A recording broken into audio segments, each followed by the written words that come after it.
नमस्कार, मैं रविश कुमार। दो बातें हैं, या तो जनता को अपनी जांच एजेंसी बनानी पड़ जाएगी या फिर सुप्रीम कोर्ट को अपनी जांच एजेंसी बनाने की नौबत आ जाएगी। अब इन दोनों में से सबसे पहले किसकी जांच एजेंसी बनेगी मैं नहीं जानता।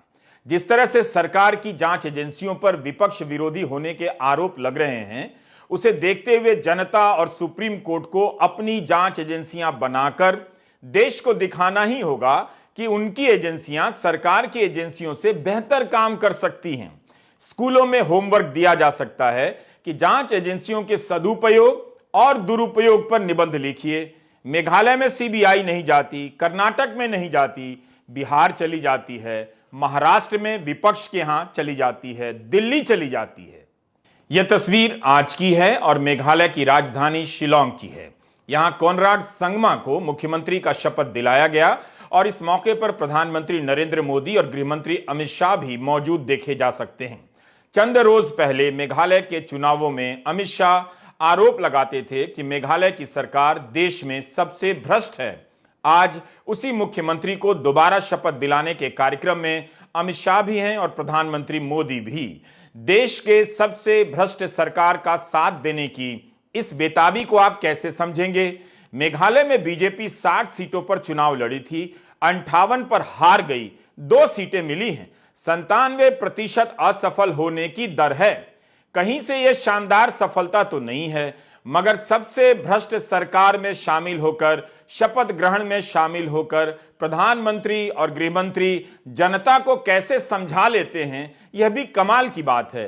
कांग्रेस के प्रवक्ता जयराम रमेश ने ट्विटर पर याद दिलाने की कोशिश की, मगर कौन याद रखना चाहता है? सबसे भ्रष्ट सरकार कहने के बाद भी प्रधानमंत्री शपथ ग्रहण में जाते हैं और अपने ट्विटर हैंडल से तस्वीरें भी साझा करते हैं। अब उनका यह भाषण किस काम का है, क्या मतलब है, भारत की जनता जाने। यहां लोगों की बातें सुनता हूं तो बहुत दुख होता है। लोग कहते हैं कि पैसा लगा ही नहीं, न सड़कें बनी, न स्कूल कॉलेज, न अस्पताल बने, फिर वो पैसा गया कहां? यहां का यूथ कह रहा है कि यहां रोजगार के अवसर इन्होंने खत्म कर दिए हैं। जो भर्तियां होती है उनमें करप्शन है, भाई भतीजावाद है। भाई और बहनों, इन्हीं सब बातों को देखते हुए ही मेघालय ने तय किया है कि दिल्ली और शिलांग दोनों जगह बीजेपी सरकार होनी चाहिए। मोदी जी सिर्फ आसाम को पैसा नहीं भेजते हैं, मोदी जी ने ये सारा पैसा मेघालय के लिए भी भेजा है, मगर बीच में ये मेघालय सरकार आती है। मोदी जी जो भेजते हैं, ये आप तक पहुंचने के लिए जो रास्ता है वो संगमा जी ने बंद कर दिया है। मोदी जी की भेजी हुई सुविधाएं आप तक पहुंचती नहीं है। एक बार सरकार बदल दो, सारी की सारी सुविधाएं आप लोगों तक पहुंच जाएगी। मित्रों, मिलना चाहिए नहीं मिलना चाहिए सुविधा आपको? लालू यादव के घर जब तक जांच एजेंसियां पहुंच जाती हैं, मगर मेघालय की सरकार को देश का सबसे भ्रष्ट बताकर प्रधानमंत्री कोनराड संगमा के शपथ ग्रहण समारोह में पहुंच जाते हैं। किसे याद रहेगा कि मंच पर मौजूद प्रधानमंत्री की पार्टी को मात्र 2 सीटें मिली हैं। कोनराड संगमा के यहां छापा क्यों नहीं पड़ा? तो क्या इससे संदेश नहीं जाता है कि अगर आप बीजेपी के साथ रहें या बीजेपी के साथ सरकार बना लें या सरकार बनाएं तो बीजेपी को भी शामिल कर लें, तो फिर दिल्ली से केंद्रीय जांच एजेंसियां छापे मारने नहीं आएंगी, मुकदमे दर्ज नहीं होंगे, नेता जेल नहीं जाएंगे, आपको कोई बेईमान नहीं कहेगा। अल जजीरा वेबसाइट पर पूरी खबर छपी है, आप पढ़ सकते हैं। सुप्रीम कोर्ट ने कोयला खदानों के लाइसेंस को रद्द कर दिया। इसके बावजूद एक खदान चलता रहे, इसलिए सरकार ने कथित तौर पर नियमों को बदल दिया। वह खदान गौतम अडानी की कंपनी को मिला था। यह खबर अल जजीरा की वेबसाइट पर छपी और छप कर रह गई। क्या किसी जांच एजेंसी ने चिंता की कि सुप्रीम कोर्ट के आदेश का उल्लंघन हुआ है या नहीं, इसका पता कर लें? क्या अब सुप्रीम कोर्ट को भी अपने लिए अलग से ईडी बनानी होगी जो इस बात की जांच करे कि अदानी के कोयला खदान को चालू रखने के लिए उसके आदेश के साथ कैसी छेड़छाड़ हुई है? इतनी बड़ी खबर पर सन्नाटा पसरा हुआ है। सुप्रीम कोर्ट को ही कम से कम इस खबर पर संज्ञान लेकर पता करना चाहिए। हिंडनबर्ग की रिपोर्ट पर कोई ठोस कार्रवाई नहीं हुई और अब सुप्रीम कोर्ट के आदेश के बाद खदान चलाने की रिपोर्ट पर भी चुप्पी है। सही में देश में होली है।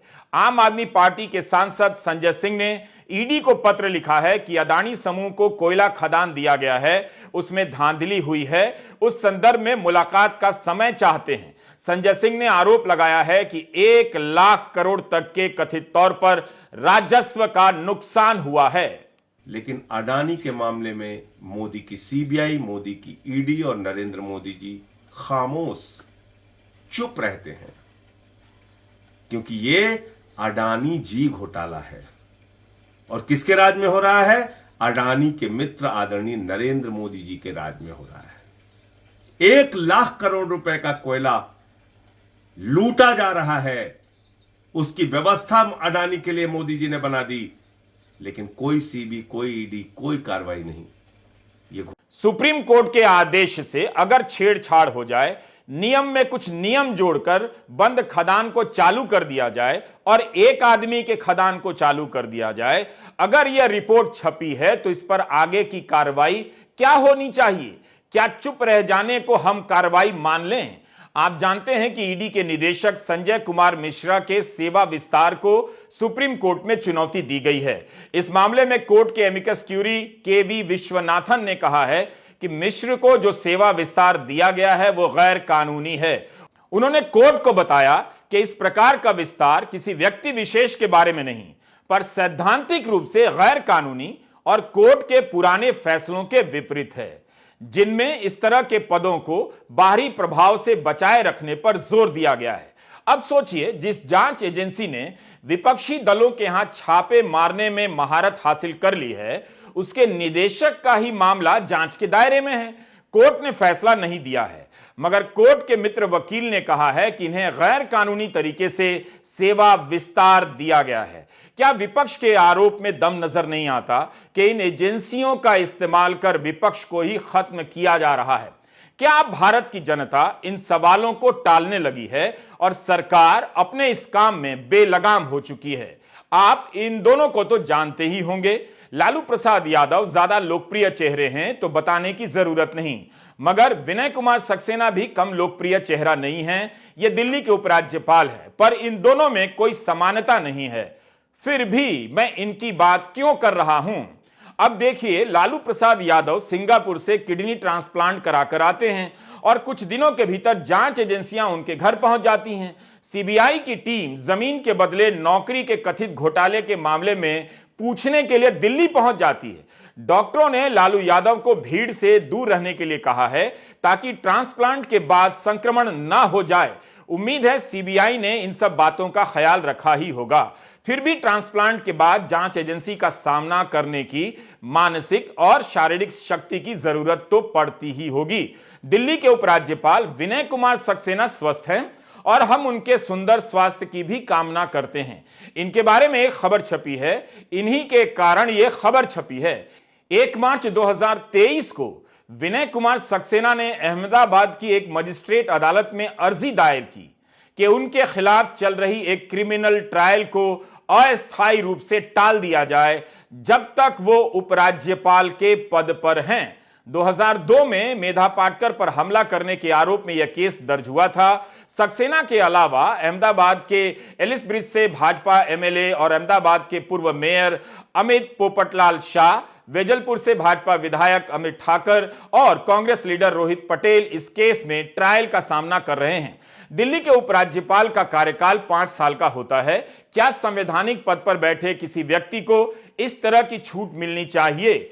सक्सेना ने अपनी अर्जी में संविधान के अनुच्छेद 361(2) का जिक्र किया है कि जिसके तहत राष्ट्रपति या किसी राज्य के राज्यपाल के विरुद्ध उसकी पदावधि के दौरान किसी न्यायालय में किसी भी प्रकार की दांडिक कार्यवाही चालू नहीं रखी जाएगी। सक्सेना ने यह भी लिखा है कि दर्जे के हिसाब से उपराज्यपाल का दर्जा राज्यपालों से ऊंचा होता है, क्योंकि उपराज्यपाल को राष्ट्रपति नियुक्त करते हैं और राज्यपाल को केंद्र की सलाह के बाद राष्ट्रपति नियुक्त करते हैं। संविधान में उन्हें यह अधिकार है, लेकिन उनके कारण हमारा सवाल है कि क्या अन्य आरोपियों को भी ट्रायल से मुक्ति मिल जाएगी? क्या ऐसा लाभ मिलना चाहिए? वे तो किसी संवैधानिक पद पर नहीं हैं। इस सवाल को ऐसे देखें, अगर किसी की हत्या में आरोपी बनाए गए 4 लोगों में से एक को राज्यपाल बना दिया जाए, तो क्या उनके कारण बाकी पर हत्या का ट्रायल रोक दिया जाएगा? इससे तो बाकी 3 भी एक तरह से सामान्य जीवन जीते रहेंगे। विनय सक्सेना से संबंधित जिस घटना का यहां जिक्र हो रहा है, मीडिया रिपोर्ट में लिखा है कि 7 अप्रैल 2002 की घटना में मेधा पाटकर को कथित रूप से काफी मारा पीटा गया। यह भी एक घोर समस्या है। 10-10 साल तक ट्रायल ही चलता रहता है, मुकदमे अंजाम तक नहीं पहुंचते। दिल्ली के पंडारा रोड पर राज्यसभा सांसद मीसा भारती का घर है। यहां सीबीआई की टीम पहुंची है। लालू यादव यहीं पर हैं। इस केस में मीसा भारती से भी पूछताछ होती रही है। टाइम्स ऑफ इंडिया में खबर छपी है कि यह छापा नहीं है, नई जानकारी मिली है, इसलिए पूछताछ हो रही है। सिंगापुर में किडनी ट्रांसप्लांट करने के बाद लालू यादव यहीं रह रहे हैं। उन्हें डॉक्टरों ने संक्रमण से सतर्क रहने के लिए कहा है। इस हालत में भी सीबीआई की टीम घर पर पहुंची है। 6 मार्च को पटना में राबड़ी देवी से उनके निवास पर 4 घंटे की पूछताछ हुई। वहां तेज प्रताप यादव और तेजस्वी यादव भी मौजूद रहे। जुलाई 2017 में जब नीतीश कुमार ने लालू यादव से समझौता तोड़ा और बीजेपी के साथ सरकार बना ली, तब उसी महीने में सीबीआई ने सुजाता होटल मामले में छापा मारा। उसके 10 दिन के बाद नीतीश लालू से अलग हो गए। इस बार जब नीतीश ने बीजेपी से नाता तोड़कर लालू से हाथ मिला लिया, तो इस मामले में फिर से सक्रियता बढ़ गई। पिछले साल अगस्त में जब बिहार में महागठबंधन की सरकार बनने वाली थी, तब सीबीआई राजद के 3 वरिष्ठ नेताओं के यहां छापे मार रही थी। 2 सांसद और 1 विधायक के यहां छापा पड़ने लगा। 11 घंटे के बाद टीम वापस लौटी।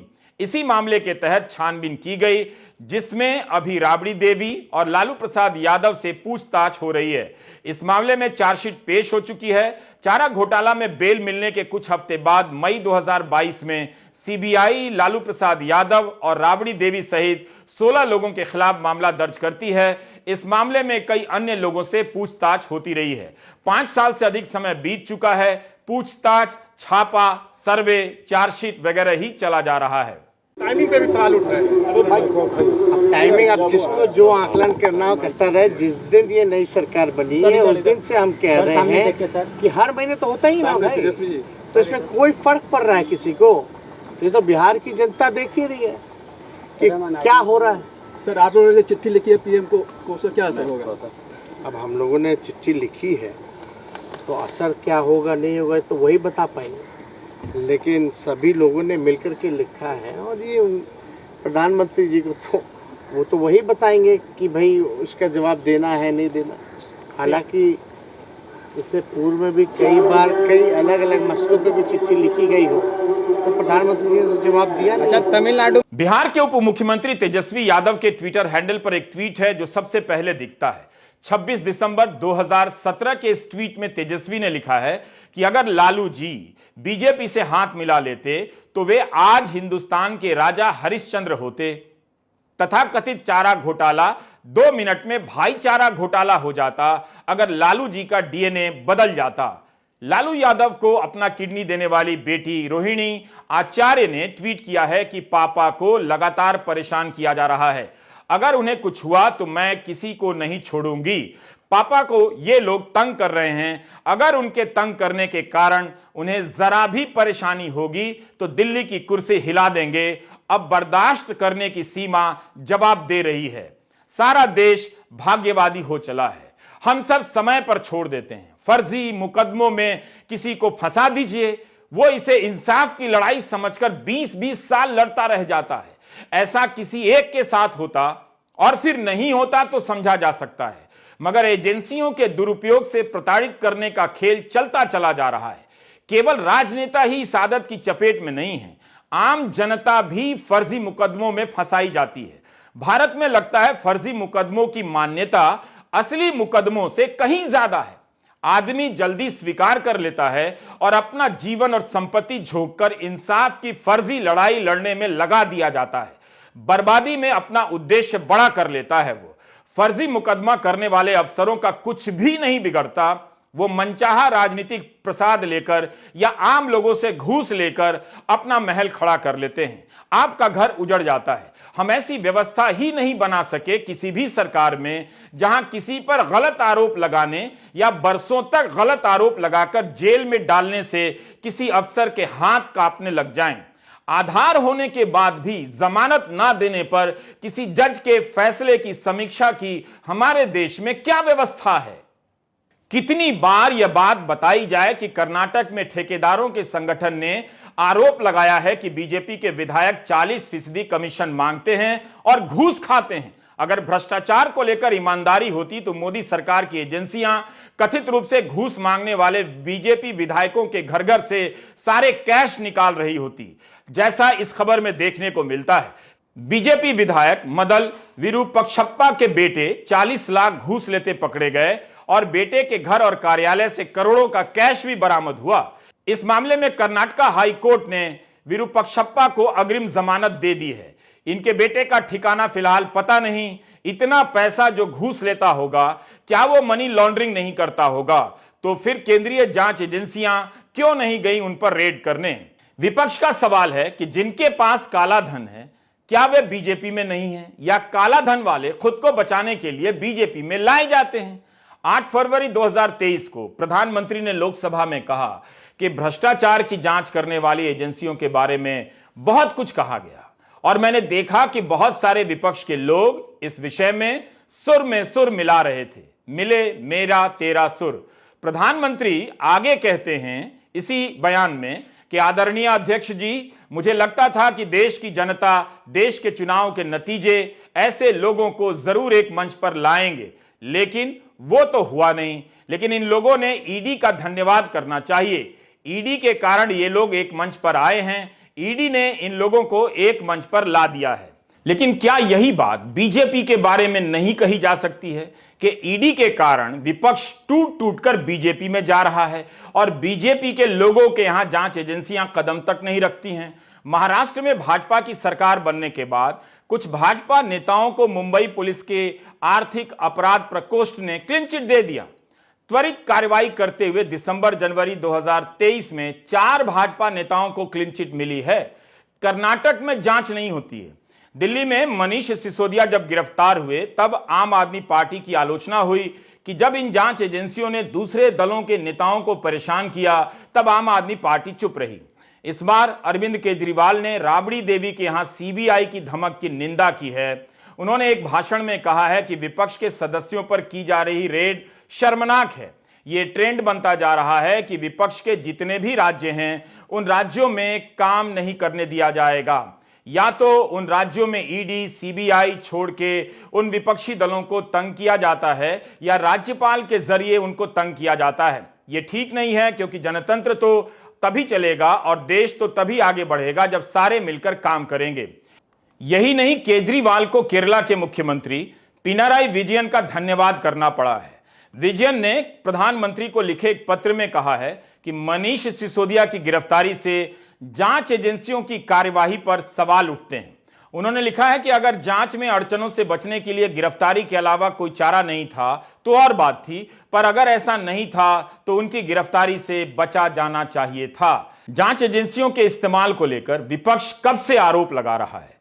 मनोज झा ने पहले भी केजरीवाल को सतर्क किया था, मगर केजरीवाल को यहां तक आने में मनीष सिसोदिया की गिरफ्तारी का इंतजार करना पड़ा। जब विपक्षी दलों ने जांच एजेंसियों की भूमिका को लेकर पत्र लिखा तो उस पर मुख्यमंत्री केजरीवाल ने भी दस्तखत कर दिए। जांच एजेंसियों की भूमिका को लेकर केजरीवाल अगर विपक्षी दलों के साथ रहते हैं तो उसका राजनीतिक रुख क्या होगा अभी नहीं कहा जा सकता है। क्या विपक्षी दल जांच एजेंसियों की भूमिका को लेकर सड़क पर उतरने वाले हैं, और उतरेंगे तो क्या देश की जनता उनका साथ देगी? क्या जनता के लिए यह सवाल मायने भी रखता है कि विपक्ष को इस तरह से खत्म कर दिया जाएगा तो लोकतंत्र और जनता का क्या होगा? देश तो फिर भी रहेगा, मगर उस भौगोलिक सीमा के भीतर जनता कहीं गुलाम तो नहीं हो जाएगी या बेआवाज आजाद रहेगी। यह चुनाव जनता को करना पड़ेगा। बिना विपक्ष के जनता का कोई अस्तित्व नहीं होता है। हम विपक्षी दलों के पत्र का कुछ हिस्सा पढ़ रहे हैं ताकि यह बात रिकॉर्ड पर रहे। यह पत्र प्रधानमंत्री को लिखा गया है। माननीय प्रधानमंत्री जी, हमें उम्मीद है कि आप इस बात से सहमत होंगे कि भारत अभी भी एक लोकतांत्रिक देश है।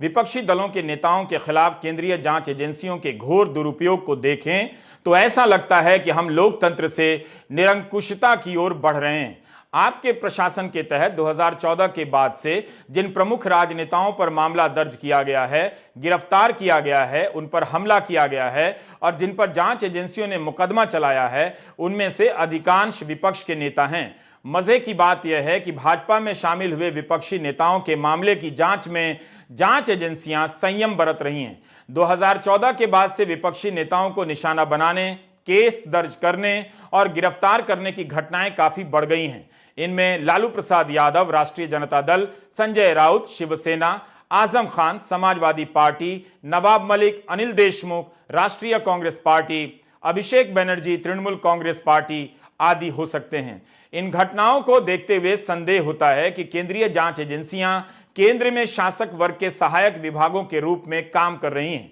इसी पत्र में यह भी लिखा गया है कि 2014 और 15 में सीबीआई और ईडी ने शारदा चिट फंड घोटाला मामले में कांग्रेस के पूर्व सदस्य और असम के मुख्यमंत्री हिमंत बिस्वा शर्मा की जांच की थी, लेकिन उनके भाजपा में शामिल होने के बाद मामले की जांच पर पानी फिर गया। इस तरह नारद स्टिंग ऑपरेशन मामले में तृणमूल कांग्रेस के पूर्व नेता शुभेंदु अधिकारी और मुकुल रॉय का सीबीआई और ईडी ने पीछा किया, लेकिन विधानसभा चुनाव के दौरान भाजपा में शामिल होने के बाद मामले में कोई प्रगति दर्ज नहीं की गई। महाराष्ट्र के नारायण राणे सहित कई अन्य उदाहरण हैं। International forensic financial research institute ने एसबीआई और एलआईसी को हुए नुकसान पर एक रिपोर्ट प्रकाशित की है। कंपनी ने अपनी रिपोर्ट में साफ किया है कि एसबीआई और एलआईसी को एक कंपनी विशेष में 78,000 करोड़ रुपए से अधिक के निवेश के कारण घाटा हुआ है। सार्वजनिक धन के दुरुपयोग के बावजूद संबंधित संस्थाओं की वित्तीय अनियमितताओं की जांच के लिए केंद्रीय एजेंसियां आगे क्यों नहीं आ रही हैं। इस पत्र में यह भी लिखा है कि केवल जांच एजेंसियां ही नहीं, राज्यपालों ने भी विपक्ष की सरकारों के खिलाफ युद्ध छेड़ रखा है। ऐसे उदाहरणों से अब केंद्र सरकार पर कोई फर्क नहीं पड़ता है, जबकि इस पत्र पर पंजाब, बंगाल, दिल्ली और तेलंगाना के मुख्यमंत्री और बिहार के उप मुख्यमंत्री ने दस्तखत किए हैं। समाजवादी पार्टी के नेता अखिलेश यादव, जम्मू कश्मीर नेशनल कॉन्फ्रेंस के फारूक अब्दुल्ला के भी दस्तखत हैं। इन सब बातों से जनता को भी फर्क नहीं पड़ता है। कई लोग निराशा में ऐसी बात कह देते हैं। हो सकता है यह बात सही भी हो, लेकिन जनता को याद रखना होगा कि लोकतंत्र की प्रहरी वही है। अगर उससे सुरक्षा में चूक हो गई तो यही सब खतरे एक दिन उसके घर भी पहुंचेंगे। जब आपके घर उजाड़े जाएंगे, बैंक वाले आपको सताएंगे और बड़े उद्योगपतियों के लोन को दूसरे तरीके से माफ करेंगे या टाल देंगे, तब आपके लिए कोई आवाज नहीं बचेगी। बेशक आपके जीने के लिए त्योहार बचे रहेंगे, उन्हें मनाकर आप खुश रह सकते हैं कि आप कम से कम होली तो मना रहे हैं। लोकतंत्र की होलिका जल रही है, जनता रंगों की होली मना रही है। आप सभी को होली की शुभकामनाएं। नमस्कार, मैं रवीश कुमार।